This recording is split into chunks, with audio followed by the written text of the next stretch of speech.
Let me start with a question that I want you to sit with for just a moment. When was the last time you did something, anything, without thinking about how it would look to someone else? Take your time. Think about it. I mean truly, genuinely, without the filter, without the performance, without asking yourself, consciously or not, what will they think?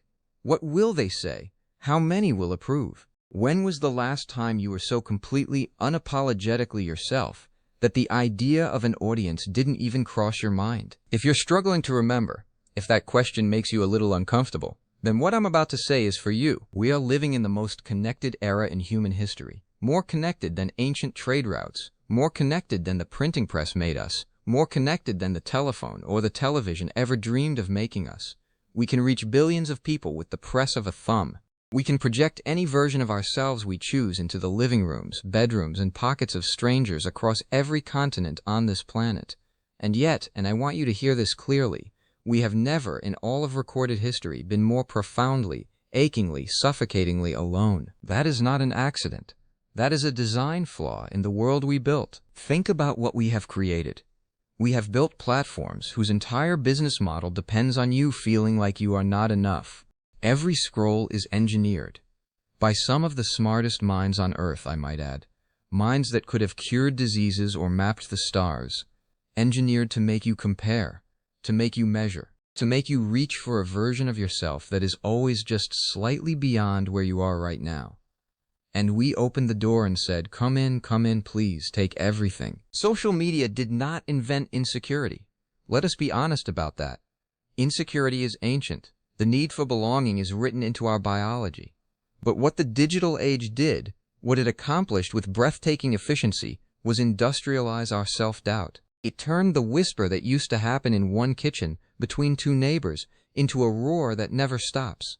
It gave the cruelest thoughts a megaphone and a comment section. And the most dangerous part?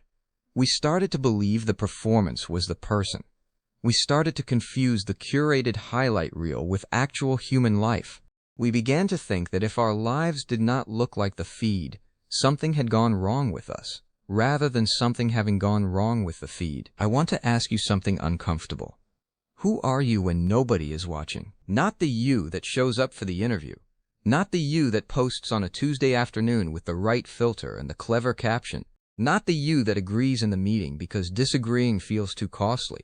Or the you that laughs at the joke that wasn't funny because silence would have been read as strange. Who are you in the privacy of your own mind?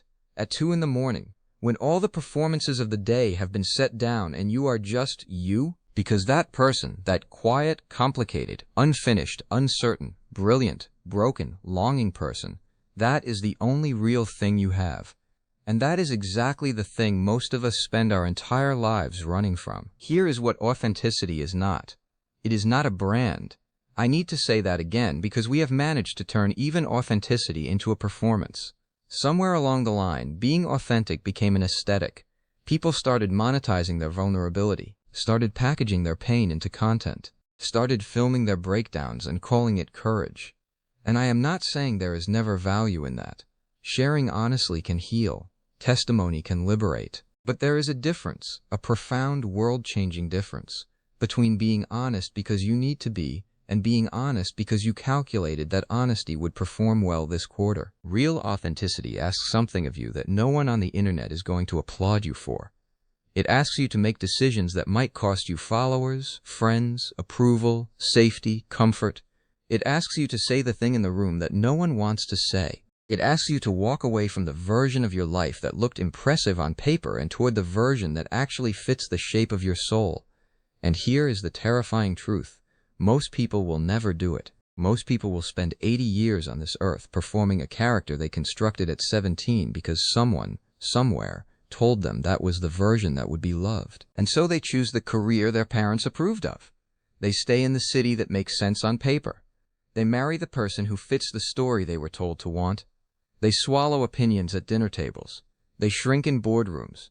They nod along to things that feel wrong because the cost of dissent seems too high and the life they were handed seems too fragile to question. But ask yourself this, and I mean it sincerely, because this question has the power to rearrange something inside you.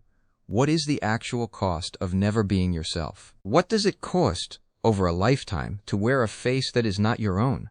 What does it do to a person, decade by decade, to perform rather than live? What does it feel like at 60, at 70, at the end of things, to look back and realize you were so afraid of being rejected for who you were that you offered the world someone you were not, and then spent every day quietly grieving the life that the real you never got to live? I think most people sense this.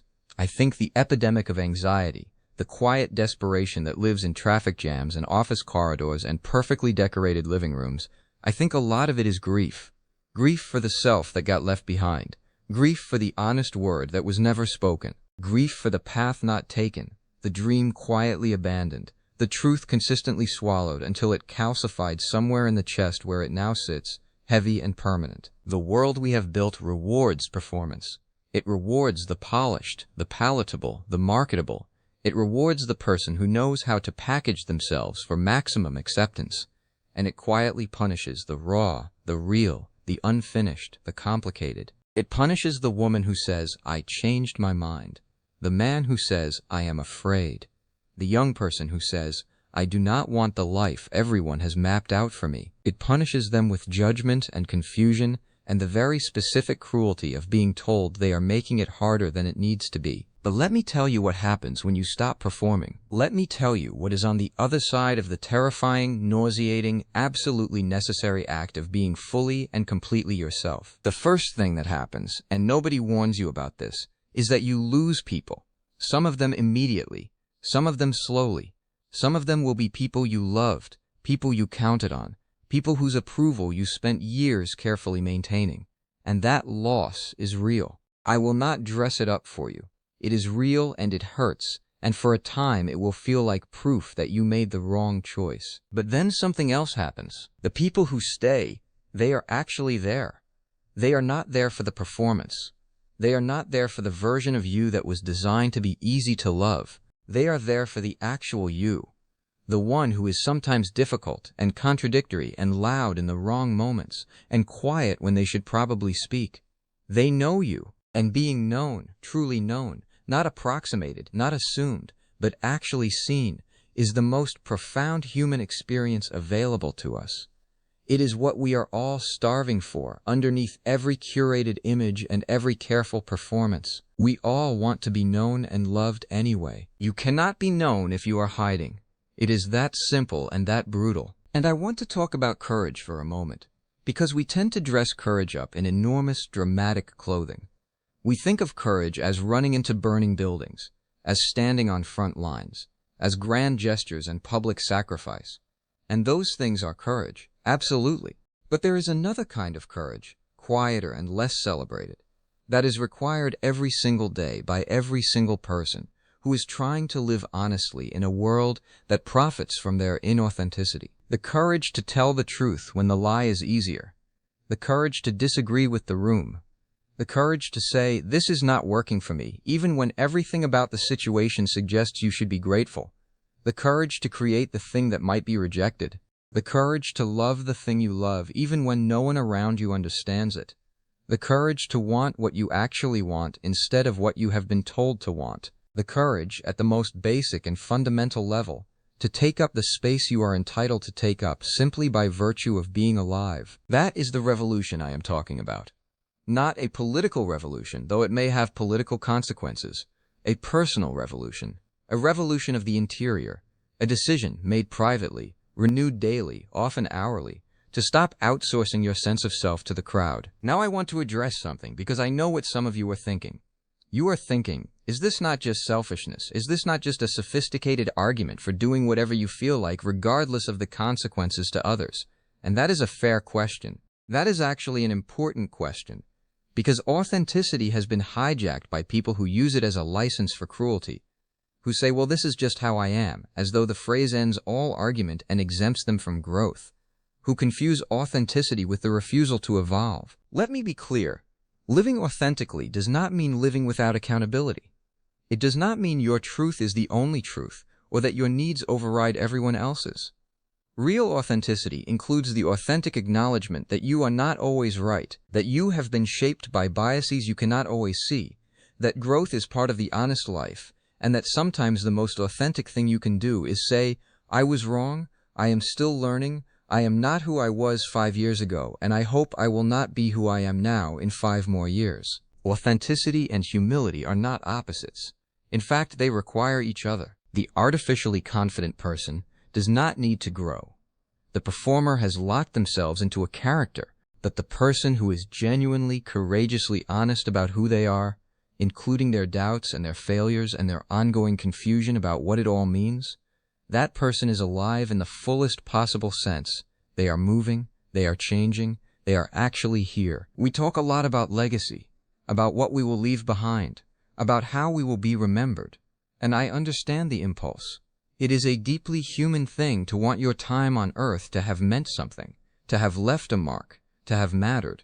But I want to gently challenge the idea that a legacy has to be visible to be real. What if the most important thing you ever did was have a conversation with your child in which you were completely honest? What if the most significant contribution you made to the world was simply refusing to pretend, refusing to perform, refusing to add one more voice to the chorus of managed impressions and filtered realities, and instead offering people the radical gift of your actual presence? What if the world does not need more content, more positioning, more personal branding, more strategies for appearing relatable? What if what the world needs, what it is dying for, what it is slowly destroying itself for the lack of, is more people who are genuinely, stubbornly, unashamedly there? You are not a product. You were not born to optimize yourself for market fit. You were not placed on this earth to manage your image or curate your narrative or perform a palatable version of yourself for the comfort of people who were never going to love you fully anyway. You were born to live fully, messily, honestly, with all your contradictions visible and all your questions unanswered and all your love given without the assurance that it will be returned in kind. You were born to take the extraordinary risk of being exactly who you are in a world that will absolutely, at various points, tell you that is not enough. And the only question that actually matters, the question I want you to carry out of this room today and back into the noise and the speed and the endless performance of the world we have made together, is this: will you live your one life, your actual, unrepeatable, irreplaceable life? Or will you spend it playing a character someone else wrote for you? Because the world does not need another performance. The world needs you, the real you. The difficult, unfinished, searching, luminous, imperfect, essential you. And the most radical thing you will ever do in an artificial world that profits from your performance is simply, finally, completely be yourself.